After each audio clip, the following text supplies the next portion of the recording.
দর্শক যে যেখান থেকে দেখছেন শুভেচ্ছা জানবেন। সমসাময়িক গুরুত্বপূর্ণ বিষয় নিয়ে এনটিভির আজকের আলোচনার আয়োজনের আয়নায় আমন্ত্রণ জানাচ্ছি চোখ রাখার, সাথে থাকার। এই সময়ে সঙ্গে রয়েছি আমি হাসান মাহমুদ, আইএফআইসি ব্যাংক। এই সময়ে আজকের শুরুতে যে চলমান আলোচিত কয়েকটি বিষয় আপনাদের জানিয়ে রাখতে চাই যে সংবাদগুলো আজকে হয়েছে।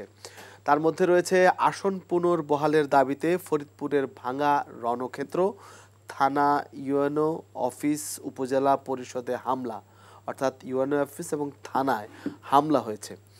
আরও একটি সংবাদ, জামায়াত সহ 3 ইসলামী দলের অভিন্ন কর্মসূচি, বৃহস্পতিবার ঢাকায় সমাবেশ, পিআর পদ্ধতিতে নির্বাচন সহ 5 দাবি। যদিও এই দাবির সাথে বা এই আন্দোলনে যুক্ত হচ্ছে না এনসিপি। পরিবর্তন চাইলে জনগণের ভোটে নির্বাচিত হয়ে আসুন বলেছেন আমির খসরু মাহমুদ চৌধুরী। উচ্চকক্ষে পিআর চায় এনসিপি। জুলাই হত্যা মামলায় শেখ হাসিনার বিরুদ্ধে ট্রাইব্যুনালে মাহমুদুর রহমানের সাক্ষ্য, নাহিদ ইসলামের সাক্ষ্য আগামীকাল। দর্শক, এছাড়াও বেশ কিছু সংবাদ বিভিন্ন গণমাধ্যমে আজকে স্থান পেয়েছে। মূলত যে সংবাদগুলো উল্লেখযোগ্য এবং বেশি আলোচিত সেগুলোর মধ্যে রয়েছে বিশেষ করে আন্দোলনে নামছে জামায়াত ইসলামী আবার নতুন করে, বিশেষ যখন পিআর পদ্ধতি অর্থাৎ সংখ্যানুপাতিক পদ্ধতিতে নির্বাচন চেয়ে জামায়াত ইসলামের পাশাপাশি ইসলামিক দলগুলো, বলা যায় যে ইসলামিক 3টি দলই আজকে সংবাদ সম্মেলন করে তাদের এই কর্মসূচির জানান দিয়েছে। এবং নতুন করে আবারও যখন নির্বাচনের কথা বলা হচ্ছে ফেব্রুয়ারিতে, ঠিক তখন এনসিপির আমরা বিভিন্ন গণমাধ্যমে দেখেছিলাম এনসিপিও এই আন্দোলনে থাকবে, কিন্তু না, শেষ পর্যন্ত এনসিপি এই আন্দোলন থেকে সরে এসেছে। স্পষ্টতই আজকেও তারা জানিয়েছে।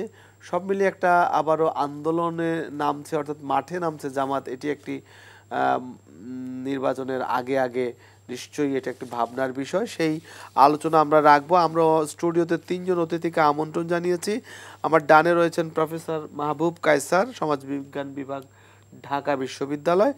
রয়েছেন খন্দকার মাশরুকুর রহমান, সহসাংগঠনিক সম্পাদক, বিএনপি, এবং সবশেষ সালেউদ্দিন সিফাত, যুগ্ম সদস্য সচিব, এনসিপি। আমরা একটু সিফাত আপনার কাছেই যেতে চাই। যেহেতু আপনারা আলোচনায় ছিলেন, শেষ মুহূর্তে আসলে সংবাদটিতে আমরা এরকম সংবাদ দেখেছি যে জামাত পিআর পদ্ধতিতে যে সংখ্যানুপাতিক নির্বাচন চেয়ে জামাত সহ ইসলামিক দলগুলো যে আন্দোলনে নেমেছে, সেটাতে আপনারাও ছিলেন এমন এর আগে সংবাদ বিভিন্ন মাধ্যমে ছড়িয়ে পড়েছে। শেষ মুহূর্তে আপনারা সেখান থেকে সরে এসেছেন এবং আপনারা চাচ্ছেন যে উচ্চকক্ষে পিআর পদ্ধতি আপনারা চান, এবং সেটি বলেছেনও। এবং আপনাদের আজকে যে অনুষ্ঠান ছিল সেখানেও আপনারা জানিয়েছেন যে সেই জোটের আন্দোলনে আপনারা নেই। কিন্তু আপনি কিভাবে দেখেন আসলে ঠিক নির্বাচনের যখন ঘোষণা হয়েছে যে মধ্য ফেব্রুয়ারিতে নির্বাচন হতে যাচ্ছে, এটা প্রস্তুতির বিষয়, তার আগে এই এমন দাবি দেওয়া নিয়ে রাজনীতির নতুন সমীকরণ কি হতে যাচ্ছে কিনা? ধন্যবাদ জানাচ্ছি আপনাকে এবং আপনার মধ্য দিয়ে এনটিভির দর্শক শ্রোতা আছেন এবং আমার সহ আলোচকবৃন্দ আছেন, সবাইকে আমার শুভেচ্ছা এবং সালাম।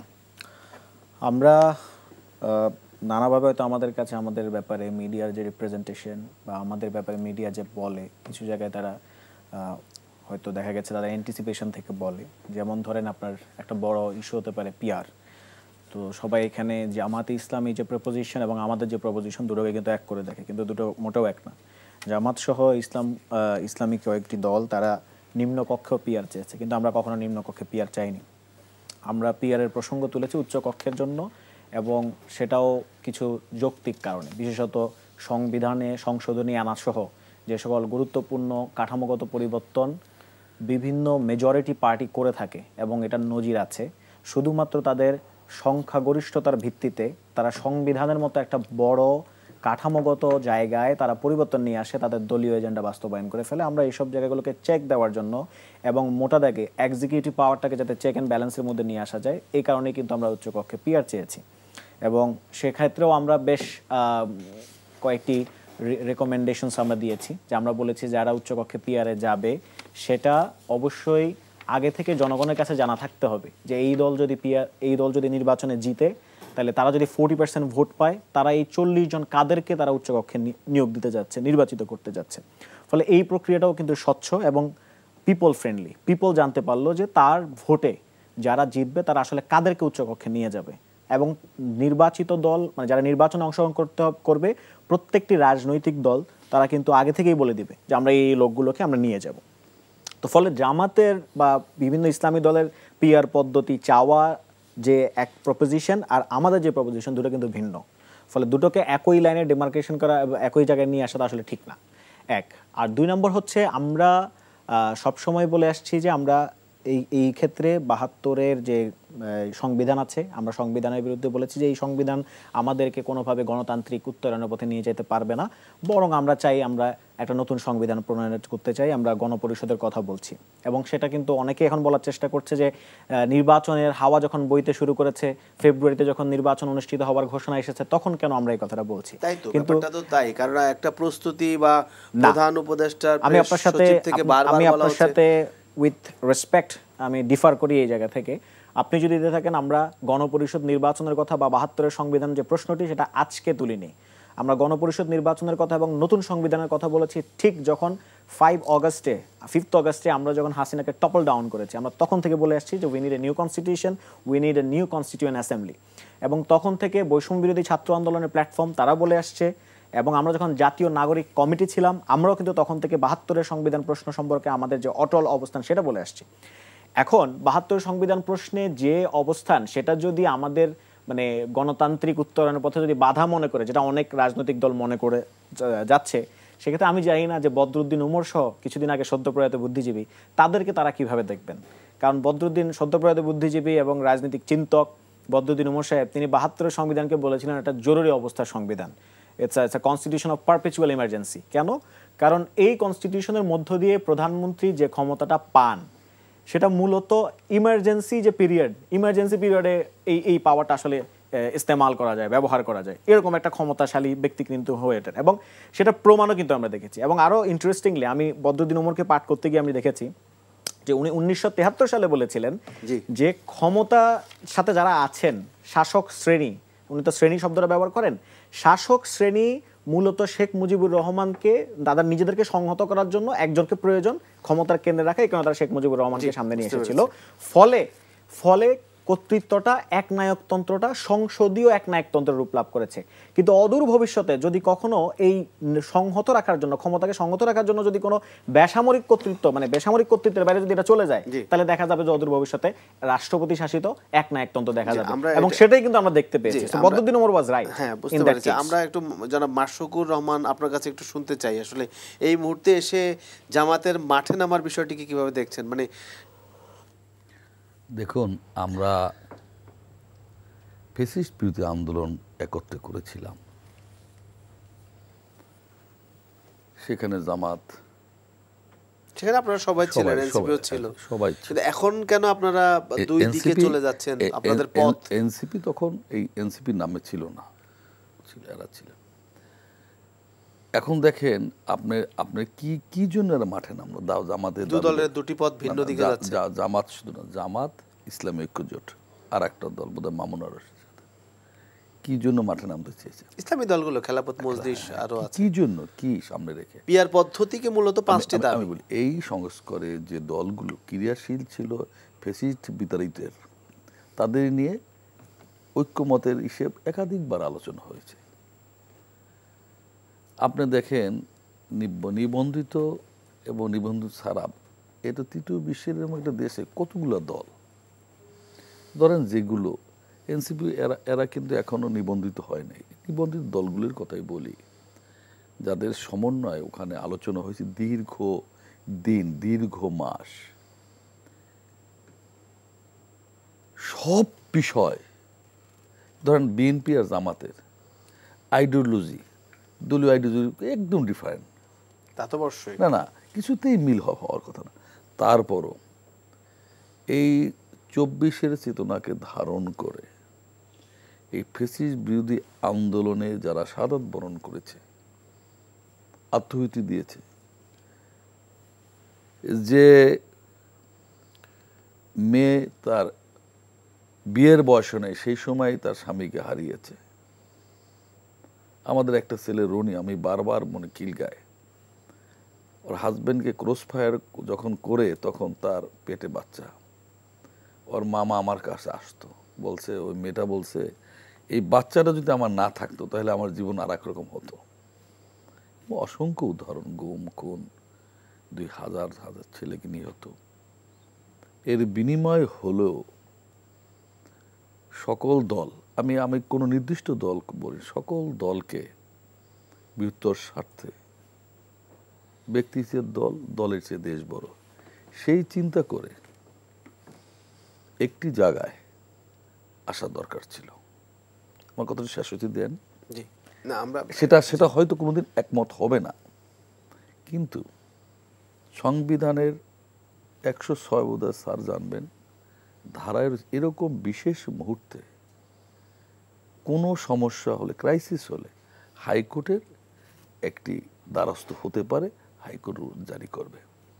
সেখানে আমরা বিএনপি পক্ষ থেকে বলা হয়েছে এই পিআর পদ্ধতি বা উচ্চকক্ষ নিম্নকক্ষ আর অন্যান্য যা কিছু বিষয় নিয়েও সেখানে বলছে ঠিক আছে, হাইকোর্টের দ্বারস্থ, হাইকোর্ট যে রায় দিবে আমরা সেই রায় মেনে নেব। ক্লিয়ার। 72-এর সংবিধানের কথা বলেছেন, সংবিধানের একটা দাড়ি সেমিকোলন পরিবর্তন করতে হলে একটা পার্লামেন্ট দরকার। সেটা তো সালাউদ্দিন সিফাতরা মনে করে না, সালাউদ্দিন সিফাতরা সেই আমরা কনস্টিটিউয়েন্ট অ্যাসেম্বলির কথা বলছি, আমি পরিস কনস্টিটিউয়েন্ট অ্যাসেম্বলি না কাউরো সংসদ, তিনি যেটা বলছেন যে নির্বাচিত সংসদের আমি কথা একদিন আপনি কিন্তু নির্বাচিত সংবিধান সংসদের ছিঁড়ে কথা- ফেলে দিছিলাম। জি সংবিধান জন্য জনগণ না, জনগণের জন্য সংবিধান। হাজারবার এই সংস্কার, এই চলমান প্রক্রিয়া, আজকে যারা আমরা এই এই এই ফ্যাসিস্ট বিরোধী আন্দোলনে এই সংস্কার করছে, 5 বছর পর মনে হতে পারে এটা জনগণের জন্য মঙ্গলজনক না, আবার সংস্কার হতে পারে জনগণ কল্যাণের জন্য, জনগণের জন্য যেহেতু যে দেশ ও জাতির জন্য যেটা মঙ্গলজনক সেটাই সংস্কার। যেমন যেমন এই প্রশ্নে তো আপনারা একমত। আমি বলি, আমি যেমন আপনি এই বাংলাদেশে এনটিভি এরকম অনেক চ্যানেল রয়েছে, প্রতিযোগিতা আগামী দিনের, আমার আজকে এই টক শো বাদ দিয়ে আমাদের এইটা করতে হবে। সেটা নাচের হতে পারে, কোরআনের হতে পারে, হাদিসের অনুষ্ঠান হতে পারে। কিন্তু সমস্যাটা কোথায় তাহলে? না আমি বলি এটা একটা চলমান প্রক্রিয়া, যখন যেটা প্রয়োজন জনগণের জন্য সেই সময় সংবিধান পরিবর্তন, সেটা পরিবর্তন করতে পারে কে? পার্লামেন্ট, একটা নির্বাচিত পার্লামেন্টের কথা বলছেন না, আমি সেটাই বলছি। আমি নির্বাচন পার্লামেন্ট বলতে পারে, যেটা 72 সনের সংবিধান একটা রক্তক্ষয়ী সংঘর্ষের মাধ্যমে, মুক্তিযুদ্ধের মাধ্যমে লোকের আত্মত্যাগের বিনিময় হয়েছে, সেটা মধ্যে থাকতে হবে। আজকে প্রয়োজন হয়েছে এটা, আজকে আর যা এনসিপি বাদে যারা, তারা কোনো না কোনো প্রতিনিধি সংসদে ছিল, তখন এটা প্রশ্ন ওঠে নাই। তখন ওঠে নাই বলে এখন উঠবে না, নট দ্যাট, হতে পারে। আমার কথা সেটা হলে আমি যে জায়গায় বলতে চেয়েছিলাম যে এই 24-এর চেতনা, এই আন্দোলনে নেমে জামাত বা আরো দল, বিএনপি নামলো না, সেটা যেন এই 24-এর চেতনা ভণ্ডুল না হয়। এই 24-এর থেকে যদি আমরা রাজনীতিবিদরা, রাজনৈতিক দলের শিক্ষা না নিতে পারি, তাহলে এ দেশ ও জাতির জন্য আমাদের জন্য মঙ্গল। আচ্ছা, আমি জনাব প্রফেসর মাহবুব কায়সারের কাছে একটু জানতে চাই, আপনি আসলে এটাকে কিভাবে দেখছেন? আলোচনা তো মোটামুটি চলছে, আমরা প্রথম পর্বে খুব বেশি সময় পাবো না, তবুও আপনার একটু জেনে রাখি, এর পরবর্তীতে আমরা বিস্তারিত আলোচনায় যাব। যে জামায়াতে ইসলাম নতুন করে পিআর পদ্ধতি নিয়ে মাঠেই নামছে এবং কর্মসূচিও ঘোষণা দিচ্ছে, সাথে রয়েছে ইসলামিক দলগুলো। সামনে যখন নির্বাচনের একটা রূপরেখা বা নির্বাচনের একটা পথনকশা রয়েছে, সেই জায়গাটি থেকে হঠাৎ করে জামাতের বা মাঝপথে, যদিও পিআর পদ্ধতি নিয়ে তারা দাবিটা হঠাৎ নয়, তারা অনেক দিন থেকে এই দাবি করে আসছে, কিন্তু একেবারে মাঠে নামবে এই বিষয়টি কি আসলে তখন ধারণা করা যাচ্ছিল কিনা? আচ্ছা, ধন্যবাদ আপনাকে এবং আপনার মাধ্যমে এনটিভির সব দর্শক শ্রোতাকে। দুজনের বক্তব্য শুনলাম। সরাসরি যদি আমি বলি যে জামাত, আমি জামাতের প্রতিনিধিও নই, জামাতের কিন্তু ওনাদের একটা রাজনৈতিক পরিচয় আছে। খুব সহজ করে বলি, বুঝি আর কি, সেটি হচ্ছে আমরা কিন্তু আইনের বিশেষজ্ঞ নই এখানে কেউই, তবে আইন নিয়ে তো আমাদের একটু পড়াশোনা আছে, একটু খোঁজখবর রাখি। খুব সহজ করে বলি, জামাত কিন্তু আজকে থেকে কিন্তু পিআরের কথা বলছে না। যে প্রশ্নটা আপনি লিড কোশ্চেন করেছেন যে হঠাৎ করে কেন, হঠাৎ করে নয় তো আসলে। নাম্বার 1, নাম্বার 2 হচ্ছে নির্বাচনের রোডম্যাপ ঘোষণার আগে থেকে তো তারা এই কথাটি বলছে, এমন নয় যে নির্বাচনকে সামনে রেখে কথাটি বলছে। নাম্বার 2 সেকেন্ড যে বিষয়টি হচ্ছে এনসিপির সাথে মানে জামায়াতের আসার কথা, যেটা রিফাতকে আপনি প্রশ্নটা করেছেন, এনসিপি নিজস্ব একটা প্ল্যাটফর্ম এবং তার নিজস্ব একটা চিন্তাভাবনা আছে। এখন রাজনীতিতে এমন একটা জিনিস যেখানে এটা একটা ওপেন স্পেস, এখানে যে যার মতো করে ভাববে বলবে, একই বিষয়ে একাধিক কথা আসতে পারে, আবার অনেককে একই মতে আসতে হতে পারে। ভাই যেটা বলছিলেন, আপনি কয়েকটা বিষয়ের সাথে আমি একটু বিনয়ের সাথে দ্বিমত পোষণ করি। সেটি হচ্ছে ৭২ সংবিধান নিয়ে যে কথাগুলো বলা হচ্ছে এখন খুবই ট্রেডিশনাল, খুবই স্ট্রাকচার। এত স্ট্রাকচারাল ওয়েতে তো ৭২ সংবিধান যদি আমরা মানতেই পারতাম তাহলে তো এই আন্দোলনটাই আসলে ভ্যালিড না। এখন তবুও আন্দোলনের পরবর্তীতে রাজনীতির ভিতরে আসলে পর্দার ওই পাশে কী ঘটে আমরা তো বুঝি না, আমরা বুঝি পরেরটা, যেটা ডিসপ্লে হয়, যেটা যেটা সামনে চলে আসে। ফ্রন্ট স্টেজটা আমরা বুঝি, ব্যাক স্টেজটা আমরা দেখি না, ডার্ক কি আছে। কিন্তু সেখানেও হাইকোর্টের একটা মতামত নিয়ে তারপরে সংবিধানটাকে কিছুটা রিটেইন করা হয়েছে। একটা দ্বিমত ভিন্নতা তো আছেই। এখনো পর্যন্ত একটা বড় স্ট্রাইক কিন্তু বলছে যে ৭২ সংবিধানকে এইভাবে নেওয়াটাই ঠিক হয় নাই এই এত বড় একটা গণ অভ্যুত্থানের পরে। সুতরাং সেই জায়গাটাও আমরা কিন্তু ভুলে গেলে চলবে না। এখন যাই হোক, নির্বাচন সামনে এসছে, ৭২ সংবিধানকে এত বড় করে হাইলাইটেড করে আপনি রক্তের বিনিময় দিতে পারবেন না। তবে সংবিধানের যে ধারাটা এখন যেই আলোচনাটা আমরা ফোকাস করতে চাই সেটি হচ্ছে যে ৮৪টি বিষয়ে ঐকমত্য হয়েছে। প্রশ্নটা তৈরি হয়েছে বাস্তবায়নের কয়েকটি পয়েন্টে, বাস্তবায়ন ইস্যুতে ঐকমত্য নিয়ে হলেও বেশিরভাগ বিষয়ে না বাস্তবায়ন নিয়ে কথা আছে। বিশেষ করে যে এই পয়েন্টটি এখন এই রাজনীতিবিদদের মধ্যে আলোচনায় এসছে যে পিআর এর বিষয়টি বা জুলাই সনদটা কিভাবে বাস্তবায়ন হবে, এটি তো মূল কথা। এবং জুলাই সনদের আইনি ভিত্তিটা ৩ জনের ৩টি প্রস্তাব এখানে খুব টেবিলে একদম অন বোর্ড। ৩ জনের ৩টি প্রস্তাব। একজন চাইছে প্রয়োজনে গণভোট, একজন চাইছে গণপরিষদ, আরেকজন হচ্ছে ২ বছর পরবর্তী সরকার। থার্ডটা নিয়ে বরং একটু মানুষের মনে সন্দেহটা তৈরি হতে পারে। এটা চাওয়াটা অন্যায় নয়। বিএনপি সবচেয়ে বড় দল, অনেক বড় মজলুম দল, এগুলো আমি এই শোতে অনেকবার বলে গেছি। কিন্তু প্রশ্নটি হচ্ছে ২ বছর পরে বাস্তবায়নযোগ্য, মানে নতুন সরকার এসে বাস্তবায়ন করবে, ৯০-এর পরে কি বাস্তবায়ন হয়েছিল? এই ভয়টা তো মানুষের আছে। ওই একটা ভয় থেকেই মূলত এই বিরোধিতা তৈরি হচ্ছে। তা না হলে তো বাস্তবায়ন ২ বছর পরে একটা গণতান্ত্রিক নির্বাচিত সরকার করতেই পারে, অসুবিধা কি? কিন্তু ৯০-এর তিন দলের রূপরেখা তো আসলে আমরা যদি তাই বাস্তবায়ন হতো তাহলে তো এই শেখ হাসিনা স্বৈরাচার হয়ে ওঠেন না। সেই জন্য ঘর পড়া মানে শীতের মেঘ দেখলে ভয় পায়। এই জাতিকে এই জায়গাটাই আসলে এক ঐকমত্যে আসতে হবে। তবে একটা পয়েন্ট আমি একমত ভাইদের সাথে, সেটি হচ্ছে যে আমরা আবেগে এই কথাগুলো বলতে আমাদের আবেগে বুক কাঁপে, যে রক্তের বন্যার মধ্য দিয়ে এই দেশটা এ পর্যায়ে এসছে, সেই রক্তের কথা তাড়াতাড়ি ভুলে যাওয়া চলবে না। আমাদেরকে এই কথাটি মনে রাখতে হবে। রাস্তায় ৩ জনই ছিলাম, বিশেষ করে ছিলাম বলতে তিন দলই রাস্তায় আপনারা ছিলেন, স্যাক্রিফাইস করেছেন। আপনাদের নেতৃত্বেই এই দেশে সরকার মানে স্বৈরাচার বিরোধী আন্দোলনটা হয়েছে। এখন এসে বিভাজনটা কোনোভাবেই কাম্য নয়। একজন সাধারণ নাগরিক হিসেবে আমাদের কাছে এটা গুরুত্বপূর্ণ। ২ বছর পরে হোক। তবে একটা বিষয় খুব গুরুত্বপূর্ণ, আজকে একটা মানে দল ছিল, সাধারণ মানুষও তো ছিল, আপনারা সাধারণ মানুষ তো ছিলই, নেতৃত্ব তো সাধারণ মানুষ ছিল না। বিশ্ববিদ্যালয়ে তো আমরা আমাদের জায়গা থেকে রিস্ক নিয়েছি, সেটি তো আছে। কিন্তু আমরা তো রাজনৈতিক প্ল্যাটফর্ম থেকে কথা বলিনি, আমরা বলেছি সুশীল সমাজের জায়গা থেকে, একটি দেশের নাগরিক হিসেবে কথা বলেছি, আমাদের পেশাগত জায়গা থেকে কথা বলেছি।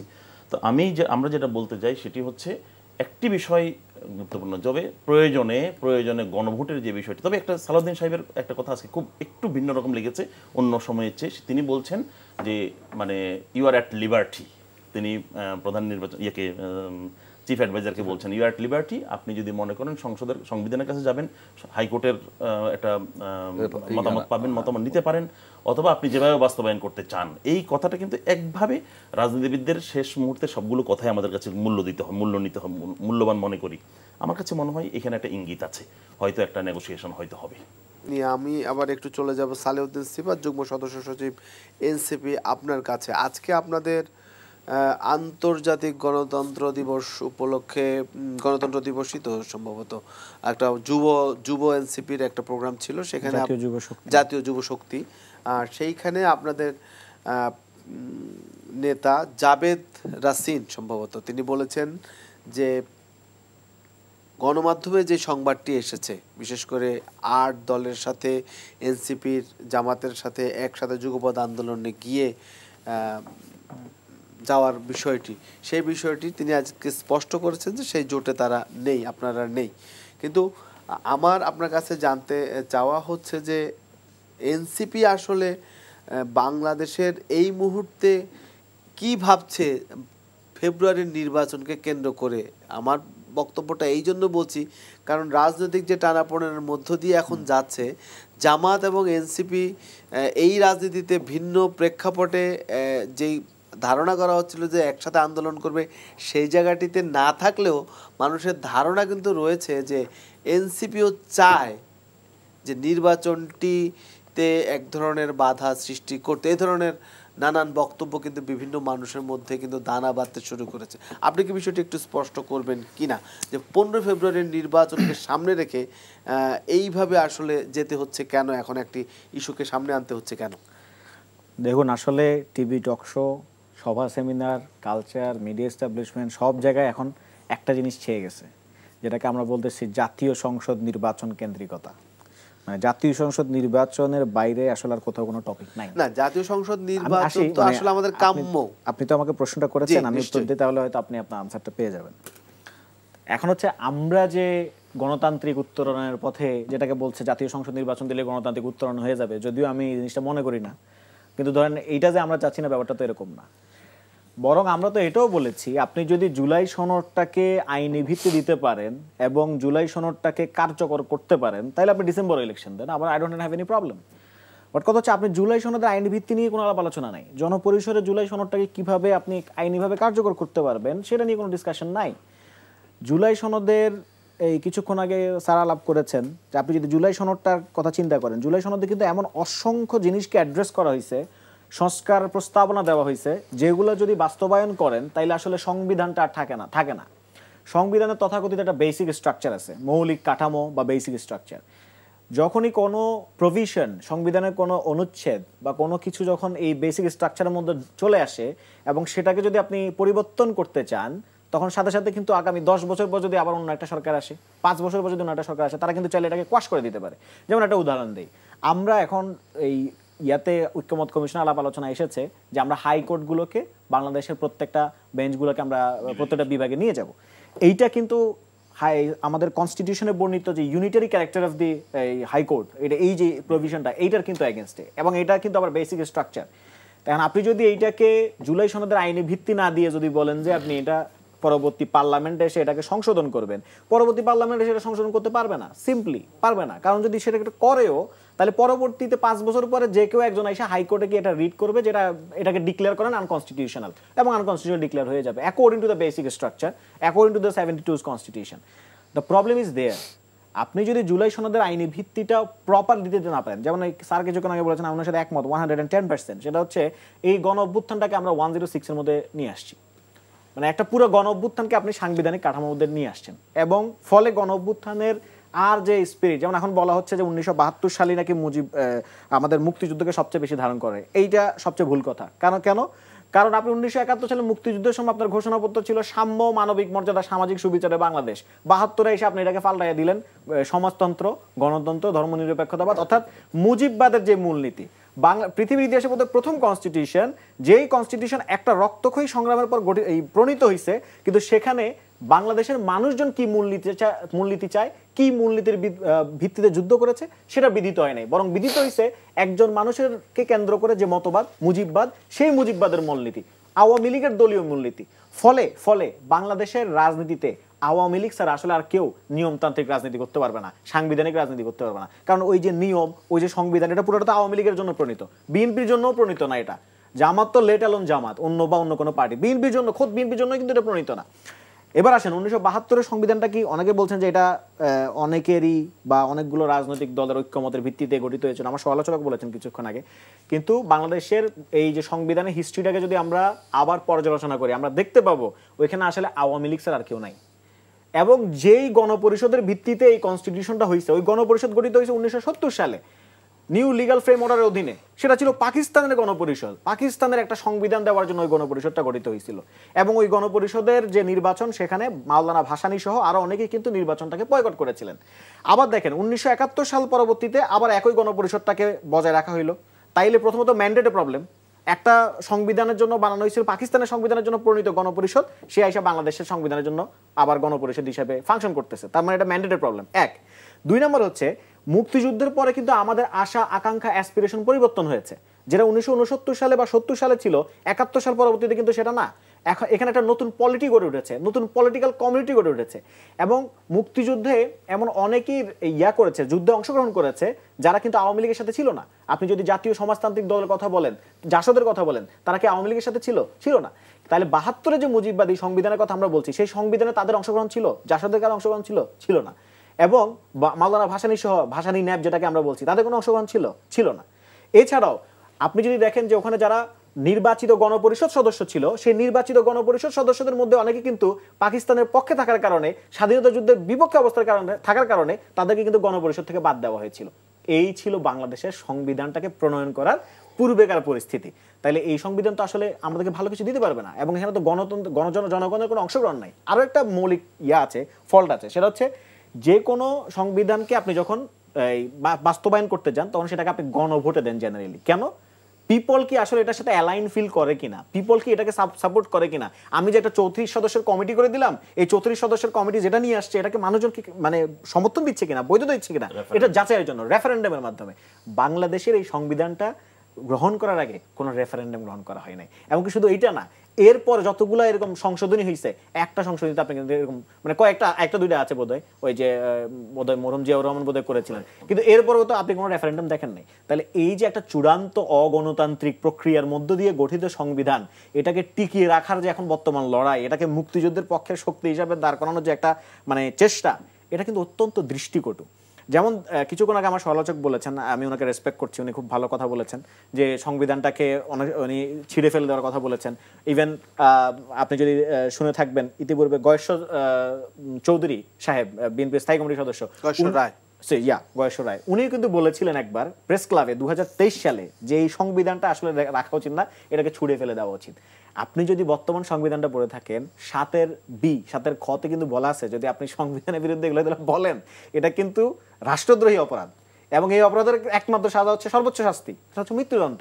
তাহলে আপনি যদি এই সংবিধানের গুণগত পরিবর্তন না এনে থাকেন, তাহলে শুধু আমাদের অবস্থার কথা বাদ দিলাম, বিএনপি সহ আরো যারা যারা সংবিধান নিয়ে এসব কথা বলেছে, কিংবা 5ই আগস্টে কিন্তু শেখ হাসিনা তখন একটা সাংবিধানিক সরকার, এবং 2024-এর যে ইলেকশন পরবর্তী যে ইলেকশনটা হয়েছে, ইলেকশনটা কিন্তু সাংবিধানিকভাবে ইলেকশনটা হয়েছে, 18 তো সাংবিধানিকভাবে ইলেকশন হয়েছে। ঐকমত্য কমিশন যে কমিশন গঠন করলো এবং তার মেয়াদও বেড়েছে, দেখেছেন। অর্থাৎ এই মেয়াদ বাড়ার উদ্দেশ্যটা কি, মানে এই সময়ের ভেতরে আপনারা আসলে ঐকমত্যে পৌঁছতে পারেন না অনেক বিষয়, এবং এটা তো তাহলে এই জায়গাটা থেকে রাজনৈতিক দলগুলো আমরা একসাথে আন্দোলন করেছেন, সেই জায়গায় এখানে এসে কিন্তু আপনারা যে মতদ্বৈততায় চলে গেছেন, সেইটা আসলে মতদ্বৈত গণতান্ত্রিক প্রক্রিয়া যে মতদ্বৈততা থাকবে, সেটা থাকবে, যদি না থাকে তাহলে তো আরেকটা ভাগ চলে যাবে। সেটা কতটা এখন ঐক্যের জায়গাটা কোথায়? এখন কথা হলো, আপনি যে স্পিরিটের ভিত্তিতে, যেই মানে আপনার আকাঙ্ক্ষার ভিত্তিতে অভ্যুত্থানটাকে করেছেন, আপনি কি সেই জনগণের ভাষাটাকে রিড করতে পারছেন কিনা, এটা গুরুত্বপূর্ণ। আমরা যা কিছু বলছি, আপনি তো বলছেন জনগণ রাস্তায় নেমেছিল অভ্যুত্থানের সময়, আমি আপনাকে একদম চ্যালেঞ্জ দিয়ে বলতে পারি, আপনি এখন এনটিভি থেকে একটা সমীক্ষা করেন যে কারা কারা চান যে একটা নতুন সংবিধান প্রণীত হোক, কারা কারা চান যে নির্বাচনের আগে জুলাই সনদের আইনি ভিত্তি থাকুক। যদি এখানে এই সমীক্ষায় যদি আপনি বাংলাদেশের 50% অধিক মানুষ যদি তারা একমত না হয়, আমাকে বললেন, আমরা প্রয়োজন আমাদের নিজেদের নাম, যেভাবে মানুষ রেটরিক্যালি বলে, নিজেদের নাম পরিবর্তন করে ফেলবে। কারণ বাংলাদেশের মানুষ নতুন সংবিধান চায়। বাংলাদেশের রাজনৈতিক দলগুলো ইতিপূর্বে, ইভেন আপনি একটা জিনিস খেয়াল করেন, বিএনপি যে 31 দফা ছিল, সেখানেও কিন্তু তারা বাইক্যামেরাল পার্লামেন্টের কথা বলেছে, তাই না? উচ্চকক্ষের কথা বলেছে, যদিও পিয়ার এর কথা বলে না, ওকে বাইক্যামেরাল কথা তো বলেছে, উচ্চকক্ষের কথা বলেছে। ইয়েস, উচ্চকক্ষ আর কি, বাইক্যামেরাল মানে তো ওটা, দুটোই তো আছে। তাহলে এই 31 দফা যদি আপনি বাস্তবায়ন করতে চান, বর্তমান সংবিধান অনুযায়ী পার্লামেন্টটা কি বাইক্যামেরাল না? তাহলে আপনি যখন এটা করতে যাবেন, তাহলে আপনি সংবিধানের মৌলিক জায়গায় পরিবর্তন করবেন না। এই মৌলিক জায়গায় পরিবর্তন করলে আপনি ধরেন পরিবর্তন করে 5 বছর ওই যে আপনি একটা সংসদের মধ্য দিয়ে সেটাকে আপনি সংশোধনী দিয়ে পরিবর্তন করছেন, 5 বছর পরে, 10 বছর পরে, 20 বছর পরে ধরেন অন্য কোনো একটা গভর্নমেন্ট আসলো, বা আওয়ামী সিম্পেদাইজার কেউ আসলো, সে চাইলে তো এটা আদালতে নিয়ে যেতে পারে। যে হাইকোর্টের আমাকে বাঙালিকে হাইকোর্ট দেখানো বলে, আমাকে যে হাইকোর্ট দেখাচ্ছেন ওই হাইকোর্ট দেখায় সে ওই 31 দফায় থাকা বাইক্যামেরাল ওইটাকেও সে পরিবর্তন করে দিতে পারে আনকনস্টিটিউশনাল বলে। কারণ 72 সংবিধানকে এখানে মোটামুটি একটা ধর্মগ্রন্থের চেয়ে বেশি কিছু মনে করা হয়েছে বর্তমান বাংলাদেশে। আমরা চাই না যে এটা আর অটুট থাকুক। না, ঠিক আমরা আছে, চাই সিফাত। জুলাই সনদের আইনি ভিত্তি হোক। জুলাই সনদের আইনি ভিত্তি হইলে আপনি যে বলছেন আমরা কি সংসদ নির্বাচনে বাধা সৃষ্টি করছি না, না, আমি সেই আমরা তো জায়গাটাতে বড়- আসছি, আইনের ভিত্তি আপনারা চান, কিন্তু সামনে যখন ফেব্রুয়ারিতে একটা নির্বাচন, তার আগে যখন এই আমরা তর্কটা তো চলে ফেব্রুয়ারি আসে, না, আমি তো বলছি আপনি ফেব্রুয়ারি না, আপনি ডিসেম্বর ইলেকশন দেন। আমি ডিসেম্বর ইলেকশন কিন্তু রাজি আছি। এই কিন্তু তার আগে আপনি তো জুলাই সনদের আইনি ভিত্তি দিতে হবে। এবং আমি এটাও বলেছি, আমরা এটাও বলেছি যখন আমরা গণঅভ্যুত্থানের পরপরই জাতীয় নাগরিক কমিটি গঠন করি, আমরা এটাও বলেছি আপনি চাইলে গণপরিষদ এবং আইনসভা নির্বাচন তথা জাতীয় সংসদ নির্বাচন দুটোকে একসাথে দিতে পারেন। এবং এটার নজির কিন্তু আছে, 1970 সালের যে নির্বাচনটা হয়েছিল ওটা কিন্তু সেম। আপনি ওটাকে সাধারণ নির্বাচনে বলছেন, আবার গণপরিষদের পাওয়ারও ছিল, তাহলে আপনি এই দুটো দিতে পারেন। কিন্তু কথা হইলো আমাদের বর্তমান political establishment, cultural establishment, media establishment, তারা এত বিকল্প থাকতে কোনো বিকল্পের দিকে তারা যাবে না। তাদের একমাত্র পূজনীয় বিষয় হচ্ছে 72 সংবিধান। এটা কনস্টিটিউশন, এটা একটা ধর্মগ্রন্থ হয়ে গেছে। আমরা এই রাষ্ট্রের জন্য এই ধরনের কোনো কিছু চাই না। আমরা চাই এই অগণতান্ত্রিক পথ থেকে বের হতে। খন্দকার মাসুকুর রহমানের কাছ থেকে একটু শুনি তাহলে এই বিষয়ে। আমি একটা বিষয় বলতে চাই, ধরেন এই যারা এখন ঐক্যমতে কমিশনের সাথে যেসব রাজনৈতিক দল বসে এটা সংস্কারের দিকে যাচ্ছে, সবাই ঐক্যমত হলো, সবাই হয়ে সেটা আইনি কাঠামোর মধ্যে নিল। জি, আপনার কি মনে আছে শেখ মুজিব 15 আগস্ট হত্যা ইনডেমনিটি আইন হয়েছিল? বিচারের কেউ বিচার চাইতে পারবেন না, তার পরিবার সপরিবার নিহত হওয়ার পর আর একটা ইনডেমনিটি হয়েছে কুইক রেন্টাল বিদ্যুৎ কেন্দ্র করে, যে এইটা নিয়ে প্রশ্ন করতে পারবে প্রশ্ন না। তোলা যাবে না। হ্যাঁ, 21 বছর পর আওয়ামী লীগ ক্ষমতায় এসে সেই আইন পরিবর্তন করে তাদেরকে বিচার করে নেই।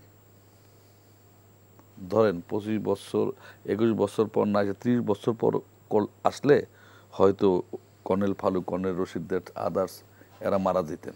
মরণোত্তর বিচার হয় নাই পৃথিবীতে, পারবে না, হবে না। এটা জি বলুন প্রফেসর সাহেব বলেন, হবে না? হতে পারে না, হতে পারে না। আচ্ছা, যদি সেটা আইনের না, লুপহোলস থাকে। আমি বলি, ধরেন আমি বলি নেপালে ঘটনা শুনেন। নেপালে যে ভদ্র মহিলা এখন প্রেসিডেন্ট না প্রাইম মিনিস্টার দায়িত্ব নেই, সুশীলা কার্কি, উনি কিসের প্রধানমন্ত্রী। প্রধানমন্ত্রী। উনি চিফ জাস্টিস ছিলেন, ইমিডিয়েট পাস্ট স্পিকার ছিলেন। উনি এসেই ইলেকশন ঘোষণা করেছেন। আর একটা কি করেছেন জানেন? এই আন্দোলনে যারা জ্বালাও সম্পদ নষ্ট করেছে ওদের বিচার করবে।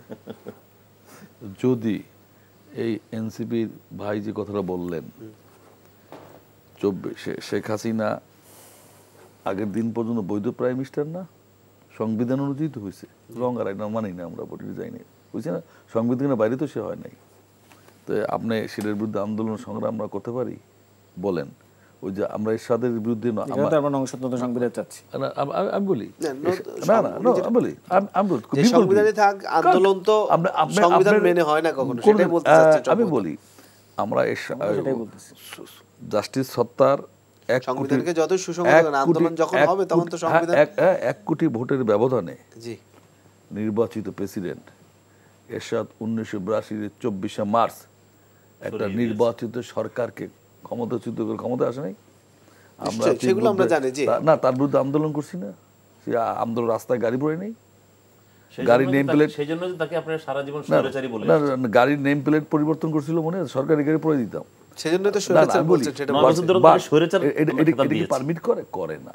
কোনো আন্দোলন সংগ্রাম দাবি আইন মেনে হয় না, আইন মেনে হয় না, সেটাই বলছিলাম। এটা আমেরিকায় ব্রিটেনে এই যে যেটা হয় আন্দোলন, আগ্নেয়াস্ত্র তারা বাধা দেয় না, আগ্নেয়াস্ত্র ছাড়া সবকিছু ব্যবহার করতে পারবেন আপনি। আমাদের দেশে কি সম্ভব? সেটা মানে কোনো সরকার মানে না। আমি যে জায়গায় বলতেছিলাম, এই যে জামাত এবং আরো 2টি দল বা 3টি দল আন্দোলনে যাবে, আমার ইসলামী দলগুলো আমার একটা উদ্বিগ্নের জায়গা পার্সোনালি আলাদা জায়গায়। যেমন আপনি শুরুতে একটা আলোচনা বলছিলেন ভাঙ্গা, এইটা ফরিদপুরের 4টি আসন, নির্বাচনী আসন পুনর্বিন্যাসের বিষয়। ফরিদপুর 4টি আসন। এই বৃহত্তর ফরিদপুর এমন কোনো ইউনিয়ন নাই যে ইউনিয়নে আমি বক্তব্য না রাখছি। আমি রাজেন্দ্র বিশ্ববিদ্যালয় কলেজে ভিপি ছিলাম। এই আলগালি আলগী আর হামিদে দুই ইউনিয়ন আমি একাধিকবার গিয়েছি। আমি বলতে চাই কোন জায়গায় এই আন্দোলনে কারা করে জানেন? ম্যাক্সিমাম কারা? ম্যাক্সিমাম আওয়ামী লীগের লোক। বহু দূর থেকে ওখানে অর্থ যোগান দেওয়া হয়। ধরেন জামাত ইসলাম এবং অন্য দলগুলোর নাম কোন দিই? চরমনাই, মামুনুর রশিদ, মামুনুল হক। জামাত ইসলামের লোককে চরমনাই কর্মীদের চেনে?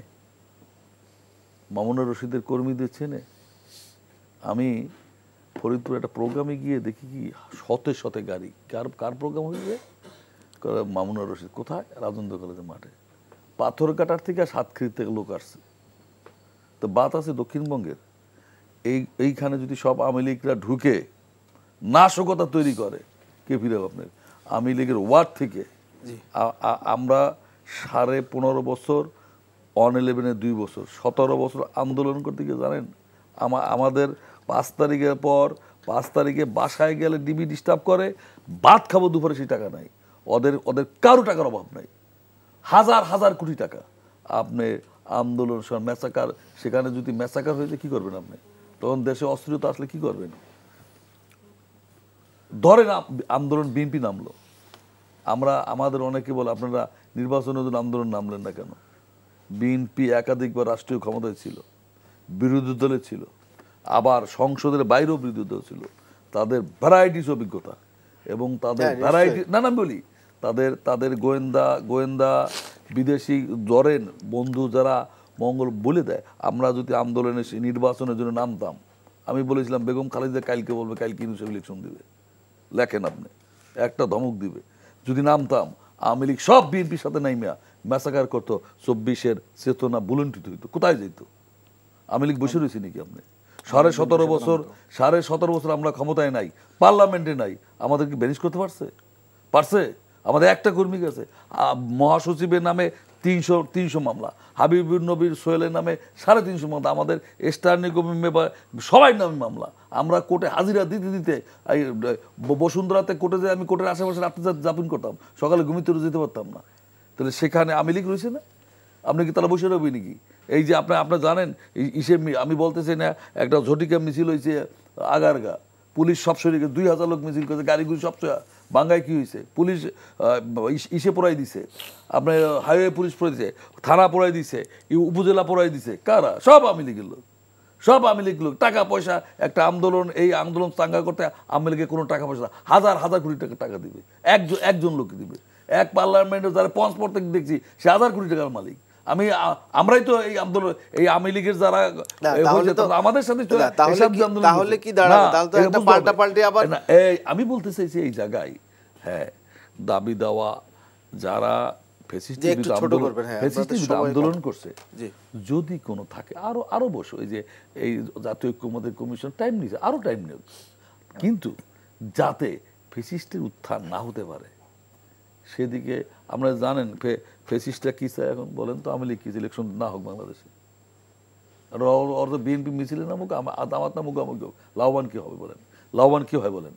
এই আন্দোলনে লাভবান কে বলেন? আপনি বলেন হিসাব করে হিসাব করে লাভবান কে? লাভবান হবে ফেসিস্টরা। আপনি শুনে রাখেন, যারা দুইজন মারামারি হলে যে বিজয় লাভ করে সে ভুলে যায়, যে পরাজয় বরণ করে সে ভুলে না, তার মাথায় থাকে কিভাবে এটাকে ওভারকাম করা। আপনার আলোচনা মোটামুটি আমরা স্পষ্ট যে আপনি বলতে চাচ্ছেন যে দুই ধরনের সিফাতটা, যে আরেকটা হলো সিফাতরা এক ধরনের আন্দোলন, আমি বলি সিফাতের যে চাইলে আপনারা যদি নির্বাচনের জন্য ফের আন্দোলন করেন তাহলে এক ধরনের সাংঘর্ষিক পরিস্থিতির সৃষ্টি হতে পারে, যেটার সুযোগ নেবে ফ্যাসিস্টরা। আমি আর একটু সিফাতকে এখানে কিছু বলবো না, আমি সিফাতে একটা কথা একটু বলে যাই। আমাদের এই ফ্যাসিস্টের বিরুদ্ধে বহুত কমপ্লেন, একটা অন্যতম হলো দুর্নীতি। না সেটা তো আছে, না আমি আমরা বলেন তো 24-এর পর আমরা দুর্নীতি কতটুকু প্রতিহত করতে পেরেছি? না সেগুলো আমরা করতে পারিনি, এবং সেই আলোচনা দীর্ঘ আলোচনা। আমরা একটু প্রফেসর মাহবুব কায়সারের কাছে যেতে চাই, যেহেতু বাংলাদেশের এখন যে পরিস্থিতি, যেহেতু তিনি ঢাকা বিশ্ববিদ্যালয়ে রয়েছেন, আমি একটু ডাকসু বিষয় এবং জাকসু দুটো নির্বাচন হয়েছে, সেই নির্বাচনের প্রেক্ষিতে বাংলাদেশের রাজনীতির যে পরিবর্তন অর্থাৎ ছাত্র রাজনীতির কথাই বলছি, এইটা কি কোনো বার্তা দেয় কিনা? যদিও এখানে দুজন রয়েছেন, আমি তাদেরকে পরবর্তীতে সুযোগ থাকলে হয়তো জিজ্ঞেস করতে চাই। এবং বিশেষ করে জাকসু নির্বাচনে যে দীর্ঘ সূত্রিতা এবং দীর্ঘ সময়, সেই জায়গাটা থেকে দেখে বিভিন্ন অভিযোগের কথা এসেছে ডাকসু নির্বাচনে এবং পরবর্তীতে জাহাঙ্গীরনগর ছাত্র সংসদ, সেখানেও অনেকগুলো অভিযোগ এসেছে, অনেকে বয়কট করেছেন। সব মিলিয়ে এই দুটো নির্বাচনে একেবারেই বাইরে এসে ছাত্র যারা বিজয়ী হয়েছেন সেটা একেবারে চিন্তার বাইরে, বা বাংলাদেশের ইতিহাসে তাদের এরকম বিজয় নেই। পাশাপাশি সামনে চট্টগ্রাম বিশ্ববিদ্যালয় এবং রাজশাহী বিশ্ববিদ্যালয়ের নির্বাচন রয়েছে। সেই বিষয়গুলোকে সামনে রেখে আপনি যদি বলেন যে পরিবর্তনটা আসলে এইভাবে এত বড় পরিবর্তন আসলো কেন?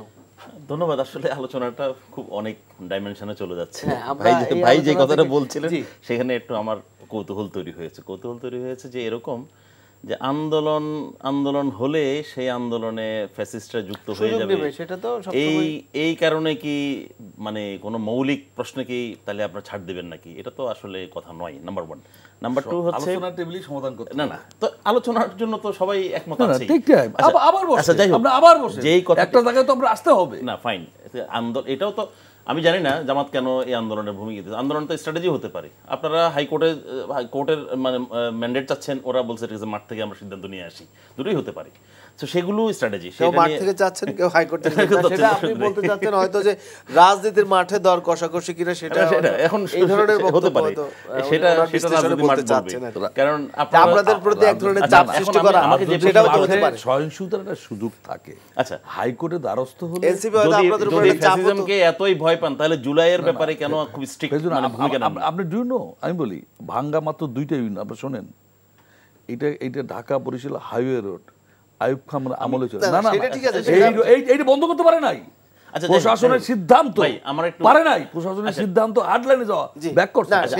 আমি একটু মূল পয়েন্ট, বড় ধরনের একদম গন্ডগোল যে পয়েন্ট আপনি নতুন করে ডেভেলপ করলেন সেটিতে বলি, ডাকসু এবং জাকসুর নির্বাচন আমরা দেখেছি, বুঝতে পেরেছি বিষয় না, মানে পরিবর্তনের, হ্যাঁ পরিবর্তন তো একটা আমরা দেখেছি, একটা পরিবর্তন এসছে। এখন এই পরিবর্তনটা সাস্টেনেবল কিনা সেটা, বা এটার ইম্প্যাক্টটা জাতীয় নির্বাচনে পড়বে কিনা সেটি সময় বলে দেবে। তবে যে কথাটি আমরা বলছি যে কারণ কি হতে পারে, আমি একটা খুব সিম্পল, এটা আমি বুঝতে পেরেছি আপনার প্রশ্নটি।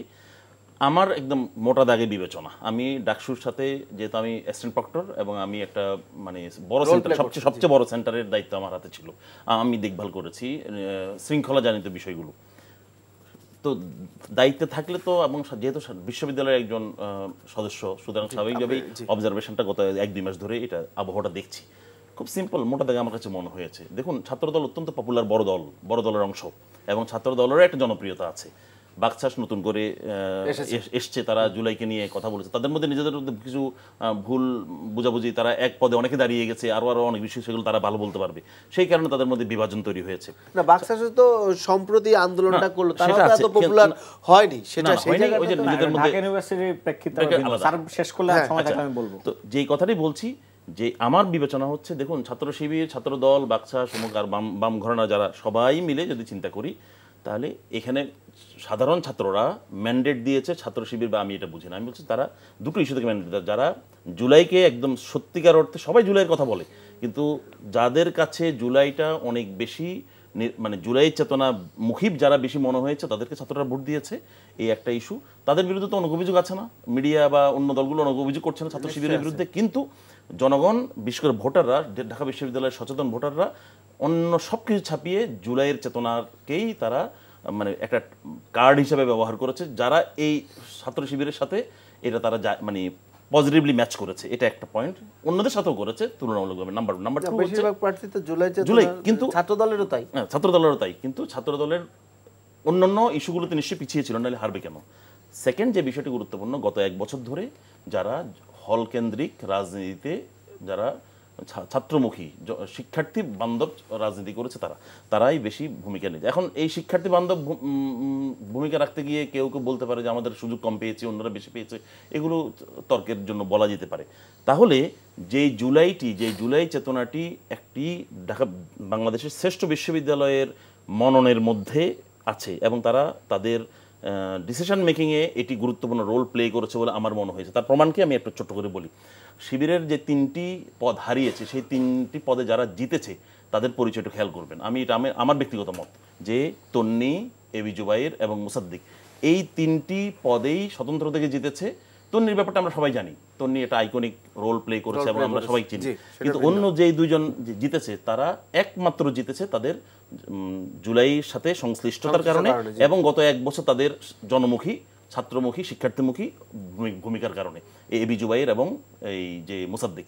সুতরাং এটি যখন আমরা বুঝি, এটি যদি এই বিশ্লেষণে আমরা স্থির থাকি, তাহলে এটি মেসেজটা ক্লিয়ার যে আপনি আগামী বাংলাদেশের রাজনীতিতে জুলাই একটা বড় ফ্যাক্টর। সেই ফ্যাক্টরটাকেই মাথায় রেখে পরবর্তী যারা রাজনীতি করবেন, নির্বাচন করবেন, তাদেরকে এটা মাথায় রাখতে হবে বলে আমি মনে করি। কি রেজাল্ট আসবে সেটা আমরা জানি না, সেটা রাজনীতিবিদরা ভালো ব্যাখ্যা। সিফাত যদি একটু যুক্ত করেন, আমি সিফাতের 1 মিনিট নেব, তারপর আপনার জি। আমার কাছে মনে হয় আমাদের সময় একদম কম।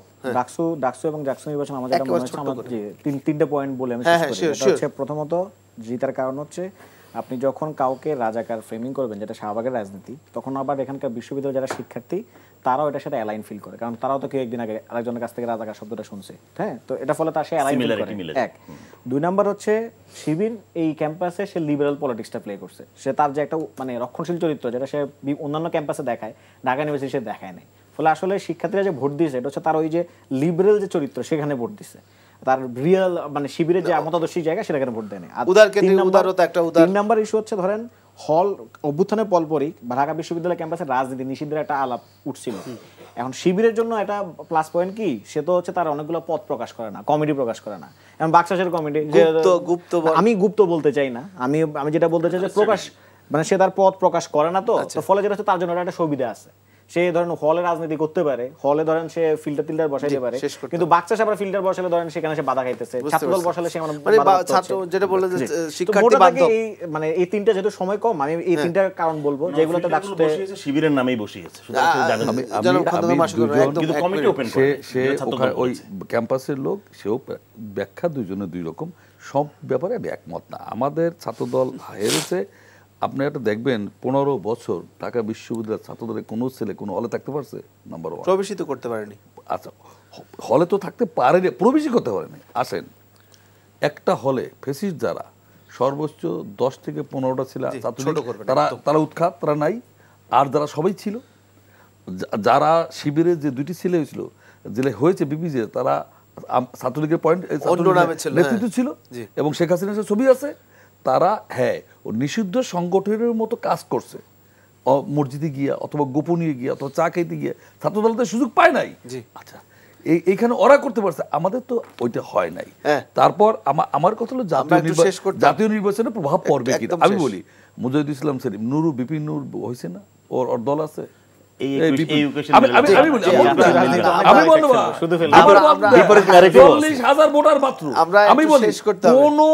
জাতীয় নির্বাচন মুজাহিদুল ইসলাম মাহমুদুর রহমান মান্না, আপনার আশা আখতারুজ্জামান, কি প্রভাব, মাশফিকুর রহমান, আমাদের হাতে একদম সময় নাই, আমরা আর সময় দিতে পারছি না। এই ছিল আজকের আয়োজনে আমাদের আলোচনার সারবস্তু। এই আলোচনা থেকে প্রাপ্ত কিছু যুক্ত হোক, খোলা থাকুক সত্যের চোখ। সবাই ভালো থাকবেন, শুভরাত্রি।